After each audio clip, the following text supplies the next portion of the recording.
Jangan lupa like, komen, dan subscribe channel YouTube TVRI Bengkulu dan nyalakan lonceng notifikasinya.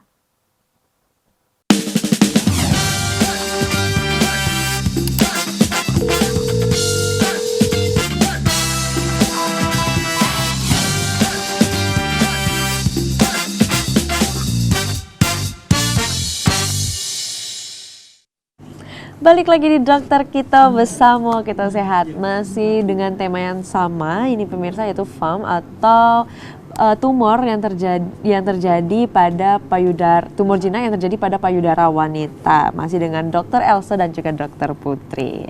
Dok, ini kan tadi kita sudah belajar mengenai pengecekan dan banyak hal, Dok. Ini kalau misalnya kita terlambat menyadari atau terlambat mendeteksi nih, Dok, ternyata kita punya tumor nih di bagian payudara kita, itu gimana, Dok, resikonya? Aku ke Dokter Elsa dulu. Oke.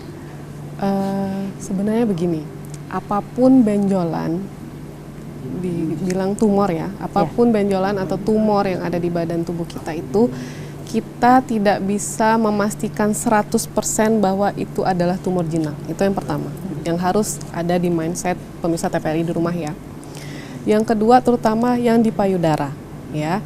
Karena insiden kanker payudara atau tumor ganas itu peringkat pertama insiden pada wanita. Dia menduduki yang pertama, yang kedua baru paru, seperti itu ya. Jadi, apapun benjolan yang ada di payudara wanita seseorang itu ya, kita harus langsung berpikiran dia bisa jinak, bisa ganas. Walaupun tadi memang secara pemeriksaan perabaan kita sudah bisa menduga kalau dianya berpatas tegas, lunak, mobile seperti itu ya, dia bisa ke jinak. Tetapi tidak memungkinkan dia juga bisa ke yang ganasnya. Makanya dibutuhkan diagnosa atau pemeriksaan lebih lanjut untuk benar-benar memastikan bahwa ini benar-benar jinak, seperti itu. Karena kabar buruknya, kalau ini yang awalnya kita itu sepelekan, nah, jadi memang ada persepsi para dokter ya, seperti itu ya, beberapa dokter, lebih baik kita memikirkan yang over diagnosa. Daripada kita istilahnya menyepelekan, seperti itu ya. Karena kalau dianya itu kita awalnya ngiranya jinak, taunya ganas, seperti itu ya. Tumor ganas itu atau sel kanker itu dia progresivitas, dia agresif pertumbuhannya. Nah, kalau untuk yang tumor ganas pada payudara, dia ada stadium 1, 2, 3, 4. 1 ke 4 apakah bisa dipastikan dalam waktu setahun? Nggak bisa. Karena kalau tumor ganas itu dia hitungannya hari, bulan, bukan tahun. Cepat berarti, Dok, ya? Sangat cepat. Ya, makanya apapun tumor, apapun benjolan harus segera periksakan supaya tidak ke stadium syukur-syukur. Pokoknya kalau ada tumor kita berharapnya masih stadium 1 gitu. Yeah. Kalau stadium 3 sama 4 sudah repot. Repot dokternya, repot pasiennya, repot keluarganya. Dan angka kesembuhannya juga kecil. Ya, kalau udah terlalu stadium udah tinggi, benar, itu sulit untuk sembuh ya, Dok. Betul. Ya? Okay. Karena itu tadi dokternya repot, keluarganya repot, pasien repot, pemeriksaannya akan panjang, tata laksananya akan panjangan.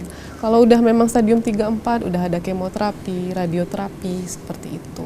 Dan belum lagi sel kankernya tuh sudah bermetastasis atau menyebar ke paru-paru, ke tulang. Akan lebih multi diagnosa, multi terapi, seperti itulah. Banyak komplikasi nanti ya, Dok. Benar. Oke. Nih, Dok, sebenarnya agar kita tidak terserang nih, Dok, tidak terkena FAM ini, itu ada makanan yang baik untuk kita konsumsi nggak sih, Dok? Dan makanan-makanan yang sebaiknya kita hindari atau kurangi. Aku ke Dokter. Pencegahan ya, karena tadi ini tuh faktornya adalah hormonal. Kita semua punya hormon kan, maksudnya kita nggak bisa kontrol itu.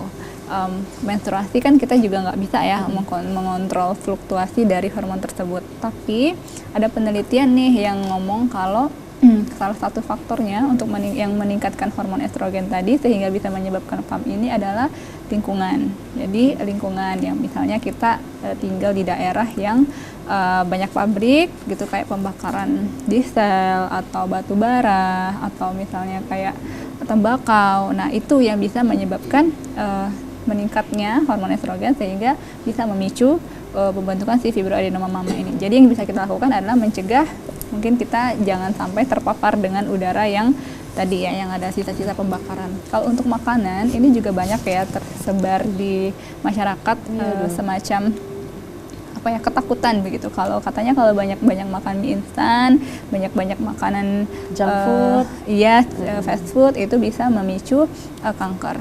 Sebenarnya kalau dari ini ya, dari penelitiannya untuk mie instan sendiri itu belum ada penelitian yang bilang kalau makan mie instan itu bisa menyebabkan si fibroadenoma mame atau menyebabkan tumor atau menyebabkan keganasan. Tapi yang perlu kita lihat di sini adalah makanan itu, mie instan ataupun fast food, terus juga makanan-makanan kaleng, itu kita menilai adalah nutrisinya. Nutrisinya itu kan biasanya nutrisinya sedikit, garamnya banyak.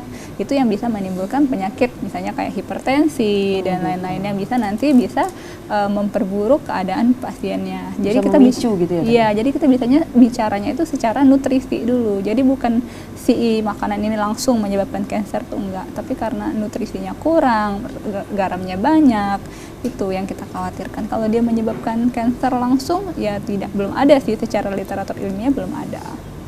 Oke.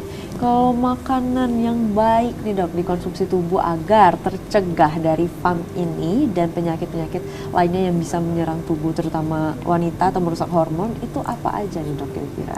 Oke. Lagi-lagi kita ngomongin nutrisi ya, ngomongin makanan yang mengandung nutrisi yang baik. Contohnya seperti sayur-sayuran, sudah pasti sayur-sayuran hijau, kemudian protein kayak ikan, salmon, terus misalnya ikan tuna, itu kan bagus. Kita ngomongin itu untuk bisa meningkatkan sistem kekebalan tubuh kita. Jadi bukan juga kita makan itu kita otomatis terhindar dari penyakit itu ya. Jadi kita makan makanan yang penuh nutrisi agar nutrisi tersebut dapat menjadi sistem kekebalan tubuh yang bagus untuk kita gitu. Oke gitu. Oke dok, kita jeda sebentar ya dok ya, nanti kita lanjutkan lagi dok. Pemirsa jangan kemana-mana, tetaplah bersama kami di Dokter Kito Bersamo Kita Sehat.